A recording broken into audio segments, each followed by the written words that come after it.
Hello friends, welcome to my channel. అందరూ ఎలా ఉన్నారండి? అందరూ బాగున్నారు కదా? మనం రెగ్యులర్గా ఇంట్లోనే చేసుకునే పనులను సింపుల్గా చేసుకొని మన టైంతో పాటు మనీని సేవ్ చేసుకోవడానికి చాలా మంచి టిప్స్ అయితే ఈ వీడియోలో షేర్ చేయబోతున్నాను. మిస్ చేయకుండా ఎండింగ్ వరకు చూడండి. టిప్స్ చాలా బాగా యూజ్ అవుతాయి అందరికీ కూడా.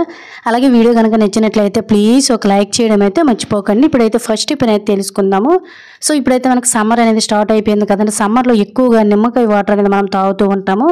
ఒక్కొక్క నిమ్మకాయ వచ్చేసి 5 రూపీస్ ఇలా పడుతూ ఉంటుందండి. ఇలా ఎక్కువగా నిమ్మకాయలు అనేవి తెచ్చేటప్పుడు ఈ సమ్మర్లో అస్సలు పాడైపోకుండా ఉండాలంటే ఒక మంచి టిప్ అయితే తెలుసుకుందాము. ఏమీ లేదండి, నార్మల్గా మనం నిమ్మకాయలు అనేవి తెచ్చుకుంటూ ఉంటాం కదా, ఇలా శుభ్రంగా వాష్ చేసుకోవాలి. ఎందువల్లంటే మనకు డస్ట్ పార్టికల్స్ ఎవరెవరో చేతులు తాకి వస్తాయి కాబట్టి ముందైతే దేన్నైనా శుభ్రంగా వాష్ చేసుకొని తడి లేకుండా ఒక క్లాత్తో నీట్గా క్లీన్ చేసుకోవాలి. సో తడి ఉందంటే మనకు తొందరగా పాడైపోతాయి. ఆ తర్వాత న్యూస్ పేపర్ని తీసేసుకునే విధంగా చిన్న పీసెస్గా తీసుకొని వీడియోలో చూపిస్తున్న విధంగా ఇలా మొత్తం కూడా చిన్న పాకెట్స్ లాగా అయితే మనం తయారు చేసేసుకోవాలి.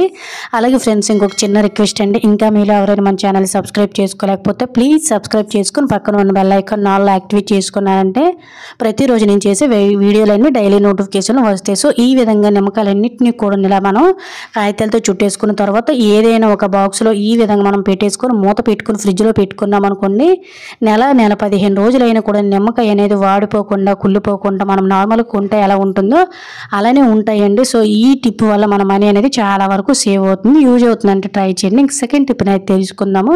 సో మనకి సమ్మర్ అనేది స్టార్ట్ అయిపోయింది కదండి. పిల్లలు మార్నింగ్ నుంచి ఈవినింగ్ వరకు కూడా స్కూల్లో ఉంటారు. షూస్ అవి వేసుకోవడం వలన సో మనకి ఏంటంటే చిన్న ర్యాషెస్ అనేవి వచ్చేసి గాయాలు అనేది తగలదు కదా. సో సాక్స్లు షూ వేసుకోవడం వలన ఈవినింగ్ వచ్చేసరికి కూడా కాలుతో పాటు సాక్స్లు కూడా విపరీతమైన బ్యాడ్ స్మెల్ అనేవి వచ్చేస్తాయి. ఇలా బ్యాడ్ స్మెల్ రాకుండా పిల్లలకు కూడా ఫ్రెష్ ఫీలింగ్ కలగాలి, అలాగే ఎటువంటి ఇన్ఫెక్షన్స్ అనేవి రాకుండా ఉండాలంటే ప్రతి ఒక్క పేరెంట్స్ కూడా ఇలా అయితే ఒక్కసారి అయితే ట్రై చేసి చూడండి. ఏమీ లేదండి, నార్మల్గా మనం పిల్లల్ని స్కూల్కి పంపించేటప్పుడు సాక్స్లు అనేవి వేస్తూ ఉంటాం కదండి. పిల్లలు ఏ పౌడర్ అయితే వాడతారో లేదంటే నార్మల్గా ఏ పౌడర్ అయినా కూడా సో ఇలా కొంచెం కాలు మీద పైనుంచి కింద వరకు కూడా చుట్టూ కూడా మనం ఈ విధంగా పౌడర్ వేసామనుకోండి, స్వెట్టింగ్ అనేది పడుతుంది కదా. సో దానివల్ల పౌడర్ అనేది స్వెట్టింగ్ అనేది తీసేసుకుంటుందండి. ముఖ్యంగా బ్యాడ్ స్మెల్ ర్యాషెస్ అనేవి రావు. ఆ తర్వాత మనం వేసే సాక్స్లు కూడాను కొంచెం పౌడర్ ఈ విధంగా రెండు వైపులా కూడాను అంటే మనం రివర్సల్ చేసుకోవాలండి. లోన వైపు మనకి కాలు వైపు ఏ వైపు అయితే వస్తే దాని మీద కొంచెం పౌడర్ అనేది ఈ విధంగా వేసేసుకొని కొంచెం ట్యాప్ చేసేసామనుకోండి, బ్యాడ్ స్మెల్ అనేవి రావండి. లేదంటే ఈ వేసవి కాలంలో అస్సలు ఉండలేము. ఇంటికి వచ్చేసరికి ఈవినింగ్ అయ్యేసరికి విపరీతమైన బ్యాడ్ స్మెల్ అనేవి వచ్చేస్తాయి. ఇలా మార్నింగ్ నుంచి ఈవినింగ్ వరకు పిల్లలు కూడా కంఫర్ట్గా ఉండలేరు. ఏంటంటే ర్యాషెస్ కానీ తామర లాంటివి కూడా వచ్చే ఛాన్సెస్ చాలా ఎక్కువ ఉంటాయండి. ఇలా కొంచెం పౌడర్ కాలుతో పాటు సాక్సెస్ కూడా వేసామనుకోండి, ఈవినింగ్ వరకు కూడా ఉన్నా కూడా పిల్లలకి ఎటువంటి చెమట అనేది పట్టదు. చెమట పట్టినా కూడా మనం పౌడర్ అనేది వేసాం కాబట్టి అబ్జర్వ్ చేసేస్తుందండి. చాలా కంఫర్ట్గా కూడా ఫీల్ అవుతారు. ఎటువంటి ఇన్ఫెక్షన్స్ అనేవి కూడా దరి చేరకుండా ఉంటాయి. ప్రతి ఒక్క పేరెంట్స్కి కూడా చాలా బాగా యూజ్ అవుతుంది. ఎవరింట్లో అయితే పిల్లలు ఉంటారో తప్పకుండా ఈ చిట్కాని అయితే ట్రై చేయడం అయితే మర్చిపోకండి. ఓన్లీ చిన్నపిల్లలు కాకుండా పెద్దవారు కూడా ఈ విధంగా ట్రై చేయొచ్చు. యూజ్ అవుతుందంటే ట్రై చేసి మీ ఫ్రెండ్స్ అండ్ ఫ్యామిలీకి ఈ వీడియోని అయితే షేర్ చేయడం మర్చిపోవద్దు. ఇంకా థర్డ్ టిప్ అయితే చూద్దాము. మన ఆడవారం శారీస్ అనేవి కట్టేటప్పుడు ఈ విధంగా సేఫ్టీ పిన్స్ అనేవి పెడుతూ ఉంటాం కదండి. ఒక్కొక్కసారి సేఫ్టీ పిన్ పెట్టేటప్పుడు ఆ పిన్కి ఈ విధంగా తుప్పు పట్టేసి ఉండొచ్చు. సో అది మనకి సరిగ్గా మనం అబ్జర్వ్ చేసుకోకపోవచ్చు. లేదంటే ఒక్కొక్కసారి పిన్ పెట్టేటప్పుడు కూడా పోగులు అనేవి వచ్చేసి పెద్ద హోల్స్ అనేవి పడిపోయి డ్యామేజ్ అయిపోతూ ఉంటాయి కదండి. శారీస్ అయినా లేదంటే డ్రెస్సులకు చున్నీలు అనేవి పెట్టేటప్పుడు ఇలా మనం పెట్టే పిన్నికి ఉండే తుప్పు అనేది మన బట్టలకు చేరకుండా బట్టలు అనేవి హోల్స్ అనేవి పడకుండా మనకి ఏంటి పోగులు కూడా రాకుండా ఉండాలంటే చాలా మంచి టిప్ అండి ఇది. ఏమీ లేదు, మనము ఆడవారము స్టిక్కర్స్ అనేవి పెట్టుకుంటూ ఉంటాం కదా. సో ఆ స్టిక్కర్ని ఈ విధంగా పిన్కి సెట్ చేసేసుకొని మనము చీరలు కట్టేటప్పుడు కూడా ఈజీగా చీరకి 4-5 ప్లేసుల్లో అయితే పిన్నేస్ అనేవి పెడుతూ ఉంటాం కదండి. ఖచ్చితంగా అయితే శారీస్ అనేవి పాడైపోతూ ఉంటాయి కదండి. ఇలా మనం ఎంతో కాస్ట్ పెట్టి కొనుక్కునే శారీస్ అనేవి పాడైపోకుండా వాటి పోగులు అనేవి కూడా బయటకు వచ్చేయకుండా ఉండాలంటే సింపుల్గా ఇలా ఏదైనా ఒక స్టిక్కర్ని మీకు కావాలంటే డ్రెస్ కలర్లో కూడా మనకి స్టిక్కర్స్ అనేవి ఉంటాయి కదండి, బయటకు కనిపించుకుంటే ఈ విధంగా పెట్టామంటే చూసారు కదండి, తుప్పు ఒకవేళ పిన్నేసుకున్నా కూడా బట్టలకి అస్సలు కూడా టచ్ అవ్వదండి. అలాగే డ్రెస్ కానీ లేదంటే శారీస్ కానీ అస్సలు డ్యామేజ్ అవ్వకుండా ఉంటాయి. ఖచ్చితంగా ఈ టిప్ అయితే ప్రతి ఒక్క ఆడవారికి యూజ్ అవుతుంది కాబట్టి ట్రై చేయడం అయితే మర్చిపోకండి. అలాగే ఈ టిప్ మీకు యూజ్ అయిందంటే ఖచ్చితంగా ఒక లైక్ చేసి వెళ్ళడం అయితే మర్చిపోకండి. ఫోర్త్ టిప్ అయితే ఇప్పుడు చూద్దామండి. ఇంట్లో నా దారాలు అనేవి ఎక్కువగా ఉంటాయి కదండి. స్టిచ్చింగ్ చేసే వరకు అయితే ఇంకా రకరకాల కలర్స్ అనేవి ఉంటాయి.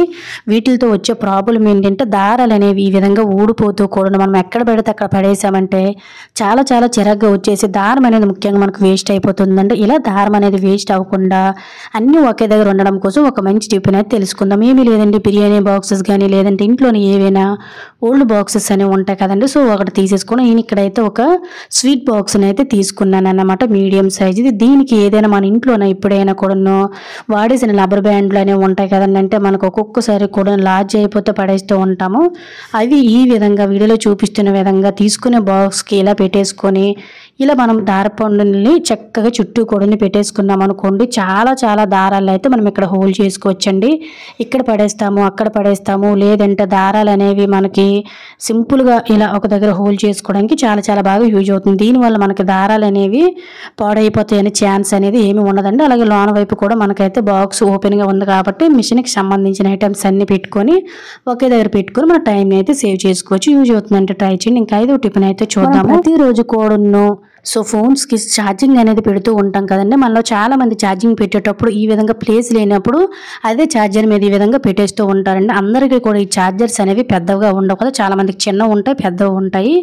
ఇలా మనము ఎక్కడైనా జర్నీలో అయినా కూడా ఛార్జింగ్ పెట్టుకోవాలంటే వీడియోలో చూపిస్తున్న విధంగా ఏమీ లేదు, చూసారు కదా. నేను వైర్ని అయితే ఏ విధంగా అయితే సెట్ చేసేసానో సింపుల్గా ఫోన్ ఛార్జింగ్ పెట్టేసుకొని ఈ విధంగా మనమైతే వీడియోలో చూపిస్తున్న విధంగా జర్నీలో కానీ లేదంటే ఇంట్లోన ఆఫీసులోన ఎక్కడైనా కూడా ఇటువంటి స్టాండ్ లేకుండా ఫోన్కి చక్కగా ఛార్జింగ్ చేసుకోవచ్చండి. ఫోన్ వచ్చినా కూడాను లేదంటే మన చెయ్యి తగిలిలో కూడా పడిపోతుందనే ఛాన్స్ అనేది ఏమీ ఉండదు. ఎవరికైనా యూజ్ అవుతుందంటే తప్పకుండా ట్రై చేసి మీ శ్రమను అయితే తగ్గించుకోండి. ఇంకా 6వ టిప్ని అయితే చూద్దాము. ప్రతి ఒక్కరికి కూడా టిప్ చాలా చాలా యూజ్ఫుల్గా ఉంటుందండి. ఏంటంటే ప్రతి ఒక్కరు ఇంట్లోనూ ఫ్రిడ్జ్ అనేది ఖచ్చితంగా ఉంటూనే ఉంటుంది కదండి. 2-3 రోజులకి ఫ్రిడ్జ్లో ఈ విధంగా మనకి ఐస్ అనేది చాలా వరకు ఫామ్ అయిపోతుంది. నార్మల్ ఫ్రిడ్జ్లో అనుకోండి ఈ విధంగా బటన్ ప్రెస్ చేస్తే మాత్రం మనకు ఐస్ అనేది కరుగుతుంది. నార్మల్ ఫ్రిడ్జెస్ అంటే ఆటోమేటిక్ ఫ్రిడ్జ్లో అనుకోండి కొంత ఐస్ ఫామ్ అవగానే కరిగిపోతాయి. ఇలా నార్మల్ ఫ్రిడ్జెస్ ఎవరికైతే ఉంటాయో చాలామంది ఇంత ఐస్ కరగగానే తొందరగా కరగదు, అలాగే ఐస్ని తీసేయాలనే ఉద్దేశం మీద చాలామంది గరిటెలతోని ఇలా తీసేస్తూ ఉంటారు, నైఫ్తో గట్ట. అస్సలు అలా తీయకూడదండి. కిందన మనకి గ్యాస్ అనేది ఉంటుంది కాబట్టి దానికి ఏమైనా నైఫ్లు గట్ట తగిలాయి అంటే సో మనకి రిపేర్ అనేది వచ్చేస్తుంది. కాబట్టి సింపుల్గా ఎంత టైస్ అయినా కూడా గంట లోపల కరిగించడం కోసం ఒక మంచి టిప్ అనేది తెలుసుకుందాం. ఏమీ లేదండి, మన దగ్గర జ్యూస్ స్ట్రైనర్ అనేది ఉంటుంది కదండి. సో దాన్ని తీసుకోండి. ఇలా మనం ఐస్ అనేది కరిగించాలంటే మనకి 1-1.5 రోజు అయితే పడుతుందండి. ఫుల్ ఐస్ కరిగించాలంటే ఒక్కొక్కసారి మనం చూసుకోపోయామంటే ఫ్రిడ్జ్ నిండా కూడా మనకి వాటర్ అనేది కారేస్తుంది కదా. అలా సింపుల్గా మనకు అరగంట నుంచి గంట లోపల కరిగిపోవాలంటే ఇటువంటి స్ట్రైనర్ కానీ టీ స్ట్రైనర్ కానీ తీసేసుకొని సాల్ట్ అనేది ఉంటుంది కదండి, 2-3 స్పూన్ల వరకు కూడా సాల్ట్ ఈ విధంగా ఫ్రిడ్జ్లో ఎక్కడెక్కడైతే మనకి సో ఐస్ అనేది ఎక్కువగా ఫామ్ అయిపోయింది ఇలా జల్లించామనుకోండి సింపుల్గా మనకైతే ఐస్ అనేది అరగంట లోపల మనకైతే పూర్తిగా కరిగిపోతుందండి. ఇలా ఐస్ అనేది మనం కరగడం కోసం బటన్ ప్రెస్ చేస్తూ ఉంటాం కదా, బటన్ కూడా తర్వాత ప్రెస్ చేసేసుకున్నాం అనుకోండి చాలా తొందరగా అయితే కరిగిపోతుంది. ఒక్కసారి మీకు దగ్గర నుంచి కూడా అయితే చూపిస్తున్నాను చూడండి. ఇక్కడ నేనైతే ఐస్ మీద అయితే కొద్దిగా సాల్ట్ వేసాను, మీకైతే వెంటనే ఐస్ అనేది కరిగిపోవడము స్టార్ట్ అయిపోతుంది. చూసారు కదా, మొత్తం వాటర్ అనేది కారేస్తుంది. ఫ్రిడ్జ్లో ఎక్కువగా ఫామ్ అయిపోయిన ఐస్ని కరిగించాలంటే మనకి 1-2 రోజులు అయితే పడుతుంది కదండి. ఈ చిట్కాతో అయితే మీరు సింపుల్గా అరగంట నుంచి గంట లోపల అయితే ఎంత ఐస్నైనా కరిగించేసుకొని మీ కరెంటు బిల్లుతో పాటు మీ శ్రమనైతే తగ్గించుకోండి. ఎటువంటి నైఫ్లు కానీ గరిటెలు కానీ వాడవలసిన అవసరం లేదు. అస్సలు ఫ్రిడ్జ్లో కూడా అవి పెట్టకూడదండి.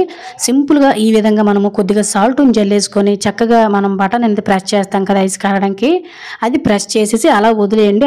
గంటలోనే మనకైతే ఐస్ అనేది సింపుల్గా కరిగిపోతుంది. వీడియోలో కూడా మీరైతే క్లియర్గా చూసారు కదండి ఎంత ఐస్ అనేది సింపుల్గా కరిగిపోతుంది. చూసారు కదండి, ఒక గంట తర్వాత అయితే మొత్తం ఐస్ అంతా కూడా దాని అంతటా అదే కరిగిపోయింది. మీకు క్లియర్గా కూడా వీడియోలో చూపిస్తున్నాను. దీనివల్ల మన శ్రమతో పాటు చాలా వరకు కూడా మన టైంని కూడా సేవ్ చేసుకోవచ్చు. యూజ్ అవుతుందని తప్పకుండా ట్రై చేయండి. సో ఇది ఫ్రెండ్స్ ఈరోజు వీడియోలో అయితే టిప్స్.